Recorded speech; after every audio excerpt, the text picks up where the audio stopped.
Hello everyone, जय हिंद, नमस्कार, welcome you all to mission competition. मैं राहुल आप सभी का स्वागत करता हूं। देखिए 9 दिसंबर को तो फाइनली कंप्लीट हो गया फॉर्म भराना, मतलब कि इसका डेट वेट सब कुछ ख़त्म हो गया। अब तो बात हो रहा है कि एग्ज़ाम डेट कब तक है, एग्ज़ाम कब होगा, इसके ऊपर मैंने बात कर लिया है। ठीक है, मैंने आपको बताया हुआ है एग्ज़ाम का प्रोबेबल चांस कब है, कब हो सकता है। खैर, इस वीडियो में भी मैं एक बार दोबारा से डिस्कस कर दूंगा, लेकिन आज का जो मुद्दा है सबसे इम्पॉर्टेंट, कि बहुत लोगों का गड़बड़ाया है मामला। बोल रहे हैं लोग कि एडिट का ऑप्शन आयोग को देना चाहिए। ठीक है, आयोग ने दिया तो नहीं है, लेकिन एडिट का ऑप्शन ऑब्वियसली देना चाहिए। अगर किसी से कुछ गड़बड़ सड़बड़ हो गया है तो कम से कम एक आध दिन का, 2 दिन का समय देना चाहिए था कि सुधार कर लेते हैं। तो क्या एडिट का ऑप्शन आएगा? ठीक है, ये मोस्ट इंपॉर्टेंट आप लोगों का सवाल रहता है कि सर एडिट का ऑप्शन देगा कि नहीं देगा। बहुत सारा कमेंट रहता है, मेरा कमेंट में तो भरा रहता है ये वाला क्वेश्चन। तो हम सोचे इसके ऊपर एक बार आपसे हम बात कर लेते हैं। देखिए, एडिट का जो बात है, एडिट का जो ऑप्शन मिलता है ना, सबसे पहला बात समझ लीजिए बाबू। एडिट का जो ऑप्शन मिलता है, जैसे कि 9 दिसंबर को आपका फॉर्म का डेट कंप्लीट हो गया। ठीक है, और एडिट का ऑप्शन अगर आयोग को देना होता बाबू, तो वो आपको दे देता कब? ख़त्म हुआ 9 को, और लगभग 11 तक जो है आपका पेमेंट का भी लास्ट डेट था, है ना। पेमेंट रजिस्ट्रेशन अगर आप किए हुए हैं तो 11 तक पेमेंट आप कर सकते थे। तो एक तरीके से देखा जाए तो 11 दिसंबर तक जो है लास्ट डेट था।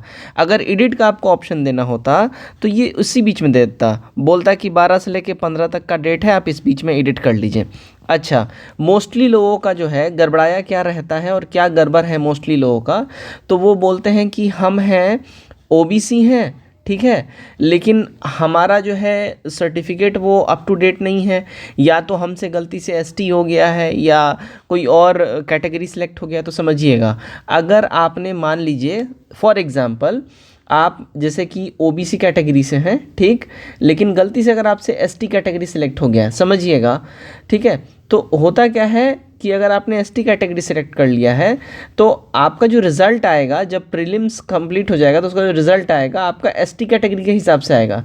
ठीक है, तो मान लीजिए इसमें रिज़ल्ट आ गया, ओके, लेकिन अगर जब आप फिर मेंस का फॉर्म भरिएगा, ठीक है, तो मेंस का फॉर्म जब भरिएगा उसमें भी अगर आपने एसटी कैटेगरी सेलेक्ट कर लिया, अब आप सोचें कि हम सेलेक्ट कर लिए एसटी, एसटिंग कर लेते हैं। अगर मान लो आपने सेलेक्ट कर लिया तो होता क्या है, फिर जब आपका डीवी होता है, डॉक्यूमेंट वेरिफिकेशन, तो उस समय अगर आप वहाँ पे अगर सर्टिफिकेट नहीं प्रोवाइड करवा पाते हैं तो आपको सीधा ट्रीट करेगा एज अ जनरल, ऐसा नहीं है आपको डिस्क्वालीफाई कर देगा।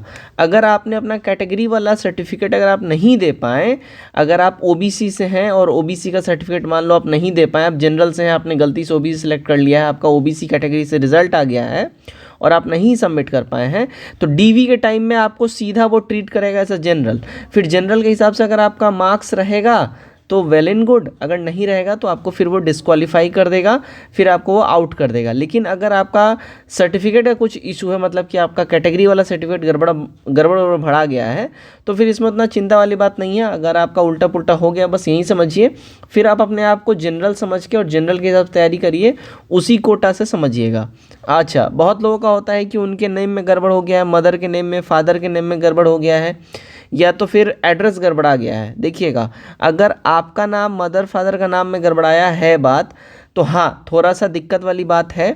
लेकिन यहाँ पे एक और चीज़ समझिएगा, अगर एडिट का ऑप्शन नहीं दिया है चलो कोई बात नहीं है, लेकिन जिस समय डीवी होता है ना, डीवी के टाइम में आप एक काम करिएगा, आपका जो नियर बाई कोई भी गजटेड अधिकारी रहेगा, या तो फिर सीधी बात है आप एसडीओ से जो है एक वो बनवा लीजिएगा, एफिडेविट बनवा लीजिएगा, उसमें मेंशन करवा दीजिएगा सब कुछ, और वो ले आकर सबमिट करिएगा, फिर उसके बाद दिक्कत नहीं होती है। ठीक है, मतलब वो सीधा आप वहाँ पे सबमिट कर दीजिएगा और वो एफिडेविट में लिखवा दीजिएगा कि भाई ये फॉर्म फिल करते समय ह्यूमन एरर से ऐसा गड़बड़ा गया है बात, हमारा ऐसा ऐसा नाम है, 10वीं के मार्कशीट में ये नाम है, आधार कार्ड में भी ये नाम है, पैन में भी यही नाम है, खाली फॉर्म भरते समय टाइपिंग मिस्टेक हो गया। तो ये सब इशू रहता है, तो ये सब आप ज़्यादा कंसर्न मत होइए, आप बस पढ़ाई पे ध्यान दीजिए।